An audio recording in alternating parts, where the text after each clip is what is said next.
Guys, ইচ্ছেমতো blog চ্যানেলে নতুন একটি ব্লগে তোমাদের সকলকে স্বাগত। আশা করছি সকলে ভালো আছো, আমিও খুব ভালো আছি। তো সবাইকে গুড মর্নিং। এদিকে আমি রেডি হয়ে গেছি, তো বেরোবো। আজকে যাচ্ছি বিষ্ণুপুর মেলা দেখতে। তো বিষ্ণুপুরে 23 তারিখ থেকে মেলা শুরু হয়ে গেছে, মানে ডিসেম্বরের 23 তারিখ থেকে। তো আজকে 25 তারিখ। আর হ্যাঁ, সবাইকে হচ্ছে বড়দিনের অনেক অনেক শুভেচ্ছা। তো চলো গাইস, বেরিয়ে তোমাদের সাথে দেখা হচ্ছে। এই যে বেরিয়ে পড়েছি, ঠিক আছে। আর আমার এই যে বেরোনোর সাথী, তো আমরা দুজনে মিলে বেরিয়ে পড়েছি। তো চলো, পরে আবার তোমাদের সাথে দেখা হচ্ছে। তো গাইস, বিষ্ণুপুর যাওয়ার পথে আমাদের গাড়ির টায়ার পাংচার হয়ে গেছে। তো আমরা একটা গ্যারেজ দিকে দাঁড়ালাম টায়ার চেঞ্জ করার জন্য। এই প্রথম আমাদেরকে এরকম একটা প্রবলেমের সম্মুখীন হতে হলো। বিষ্ণুপুর ঢুকেই প্রথমে চলে এসেছে ছিন্নমস্তা মন্দিরে। এসে দেখলাম মন্দিরে আজ প্রচুরই ভিড়, আর এখন বাজছে দুপুর 1টা মতো। আজ আর মায়ের দর্শন হলো না, কারণ এই সময়টা মায়ের বিশ্রাম নেওয়ার সময়। মন্দিরে চারিপাশটা ঘুরে কয়েকটা ছবি তুলে নিলাম। ছিন্নমস্তা মন্দিরে একটা বড় ব্যানার দেওয়া আছে বিষ্ণুপুরের দর্শনীয় স্থানের, তাই তোমরা যারা প্রথম বিষ্ণুপুর আসবে তোমাদের কোনো রকম অসুবিধা হবে না। ছিন্নমস্তা মন্দির থেকে একটু সামনে দিকে আসলেই তোমরা দেখতে পাবে দলমাদল কামান। আমরা মন্দির ঘোরার পর এখানে চলে এসেছিলাম। ছিন্নমস্তা মন্দিরের একদম সামনেই একটা মিষ্টি দোকান ছিল, ওখান থেকে মিষ্টি খেলাম। তোমরা ভাবছো হয়তো যে এই দুপুরে মিষ্টি, আসলে লাঞ্চের জন্য মন্দিরের কাছাকাছি অনেকগুলো রেস্টুরেন্টে গিয়েছিলাম, কিন্তু এত ভিড় ছিল যে খাবার পাইনি, তাই শেষে মিষ্টি খেতে হলো। তারপর চলে এসেছিলাম নন্দলাল মন্দিরে। এই মন্দিরটি ল্যাটেরাইট পাথর দিয়ে নির্মিত। বিষ্ণুপুরের সব মন্দিরই ল্যাটেরাইট পাথর দিয়ে নির্মিত। এই মন্দিরের কোনো প্রতিষ্ঠা তারিখ লেখা নেই, তবে পর্যবেক্ষণ করে জানা গেছে যে মন্দিরটি অষ্টাদশ শতাব্দীর কোনো এক সময়ে নির্মিত হয়েছিল। এই মন্দিরে কিন্তু ভিড় সেরকম ছিল না, মোটামুটি ফাঁকাই ছিল মন্দিরের।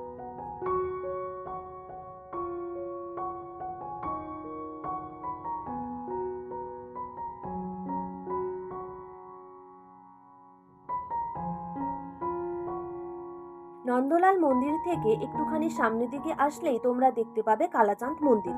এই মন্দিরটিও ল্যাটেরাইট পাথর দিয়ে নির্মিত। মন্দিরটি রাজা রঘুনাথ সিংহের পৃষ্ঠপোষকতায় 1656 খ্রিস্টাব্দে নির্মিত হয়েছিল। মধ্যযুগীয় ধর্ম সংস্কারক শ্রী চৈতন্যদেবের উপস্থিতি এই মন্দিরের সম্মুখ দেওয়ালের ডান দিকে দেখা যায়। 1914 সালের 19শে জুন এই সৌধটি রাষ্ট্রীয় গুরুত্বপূর্ণ স্মারক হিসেবে চিহ্নিত করা হয়। তো গাইস, আমরা এখন যাব রাজমঞ্চ দেখতে। তো সেটা দেখতে যাওয়ার জন্য এখানে আমরা গাড়ি পার্কিংয়ে হচ্ছে গাড়ি রাখলাম, রেখে এই রাস্তাটা ধরে যাব। আর এই যে পাশে হলো এটা রাজমঞ্চ, ঠিক আছে। তো চলো ভেতরে যাই, ভেতরে গিয়ে তোমাদের সাথে আবার দেখা হচ্ছে। তবে এই রাজমঞ্চ ঢোকার জন্য মনে হয় টিকিট কাটতে হয়, তো চলো দেখা যাক। তো গাইস, এটা হলো রাজমঞ্চ। এই যে রাজমঞ্চের ভেতরে ঢুকে পড়েছি। আর রাজমঞ্চে ঢোকার জন্য যদি টিকিট কাটতে হয়, টিকিটটা নিল তোমার হচ্ছে 25 টাকা করে। তো চলো ভেতরটা ঘুরি। আমাকে তবে একবার একজন সেভিক গার্ড বললো যেখানে কোনো ভিডিও করা যাবে না, ঠিক আছে, তাও আমি করছি।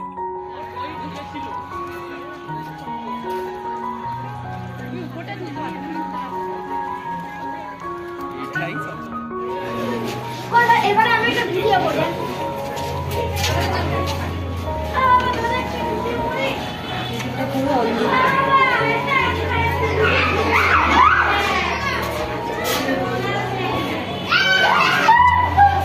তো গাইজ, রাজমঞ্চ থেকে বেরিয়ে যে চলে এসেছে বিষ্ণুপুর মেলাতে। তো রাজমঞ্চের কিন্তু একদম সামনে হচ্ছে যে এই বিষ্ণুপুর মেলা। এটা বিষ্ণুপুর মেলা হচ্ছে, এটা তোমার গেট।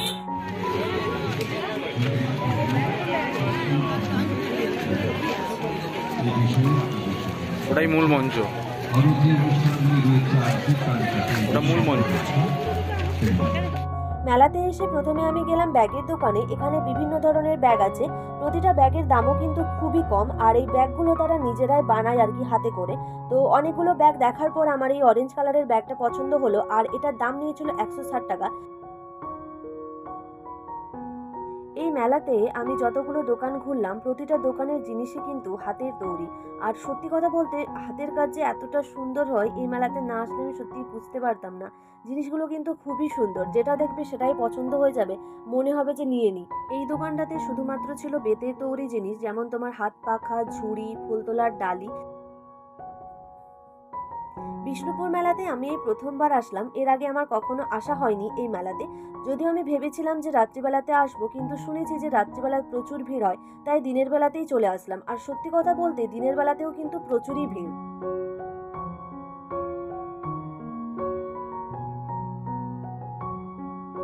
মেলার ভেতরে বিভিন্ন কিন্তু খাবারেরও স্টল রয়েছিল। তোমার যেমন এক জায়গায় দেখলাম যে পাটিসাপটা পিঠে বানানো হচ্ছে, তারপর তোমার পুর পিঠে, চিতই পিঠে, সব ধরনের পিঠে বানানো হচ্ছে আর কি।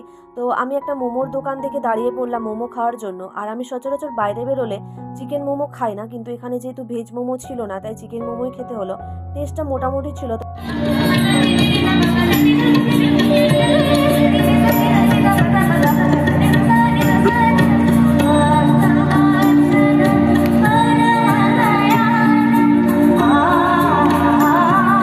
বিষ্ণুপুর মেলাতে 3টি মঞ্চ হয়, এটা হলো সবথেকে বড় মঞ্চ। আর এই মঞ্চের আশেপাশেও কিন্তু অনেক স্টল ছিল। তো যেখানে টেরাকোটার কাজ হচ্ছিল ওই জায়গাটা একটুখানি গিয়ে দেখলাম। তো বাকি স্টলগুলোর ঘোরা হয়নি, কারণ হাতে সময় ছিল না, সন্ধে হয়ে আসছিল।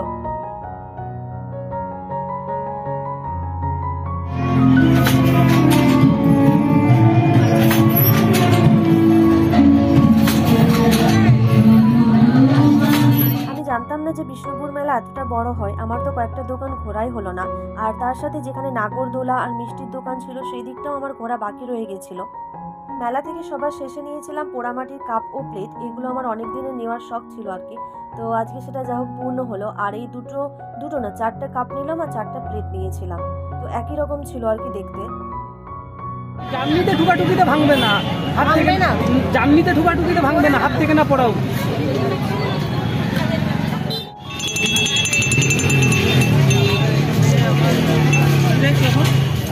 তো গাইস, আমাদের মেলা ঘোরা হয়ে গেছে। এই যে অনেক কিছু কিনে নিয়েছি মেলা থেকে। আর বিষ্ণুপুর মেলা কিন্তু আমি প্রথমবার আসলাম, এর আগে আমি কখনো আসিনি। তো মেলা ঘোরা হয়ে গেছে, পার্কিং থেকে হচ্ছে গাড়ি বের করছে। এখান থেকে যাব হচ্ছে বাড়ি। তবে কিছু খাবো, কারণ খাওয়া হয়নি সেরকম কিছু। খেয়ে তারপর যাবো বাড়ি। আর এই যে এদিকে হচ্ছে রাসমঞ্চ, এই দেখো। তবে বিষ্ণুপুরের অনেকগুলো জায়গা ঘোরা বাকি রয়ে গেল, কারণ মেলার কারণে। আর তাড়াতাড়ি না বেরোলে এখান থেকে বাড়ি ফিরতে অনেক দেরি হয়ে যাবে, কারণ অনেকটাই দূর। তো তার জন্য বাকি জায়গাগুলো ঘোরা হলো না। পরে আবার যদি বিষ্ণুপুর আসি তখন আমি কিন্তু বাকি জায়গাগুলো আমি তোমাদের ঘুরে দেখাবো, ঠিক আছে? মেলা থেকে বেরিয়ে দাঁড়ালাম একটা রেস্টুরেন্টে খাওয়ার জন্য। আর খাবারে নিয়েছিলাম মোগলাই পরোটা আর তার সাথে ছিল চাউমিন। তো গাইস, বেরিয়ে পড়েছি বিষ্ণুপুর থেকে বাড়ি যাওয়ার জন্য। আর এখান থেকে সোজা যাবো বাড়ি। আর এদিকে দেখো সন্ধ্যে হয়ে গেছে। তো চলো আজকের মতো ব্লগটা এই পর্যন্তই। দেখা হচ্ছে খুব তাড়াতাড়ি নেক্সট ব্লগে। ভিডিওটা ভালো লেগে থাকলে প্লিজ একটা লাইক করতে ভুলো না। আর যারা নতুন বন্ধু দেখছো আমার ভিডিও, তারা কিন্তু চ্যানেলটা সাবস্ক্রাইব করতে ভুলো না। সবাই সুস্থ থাকবে, ভালো থাকবে। চলো টাটা।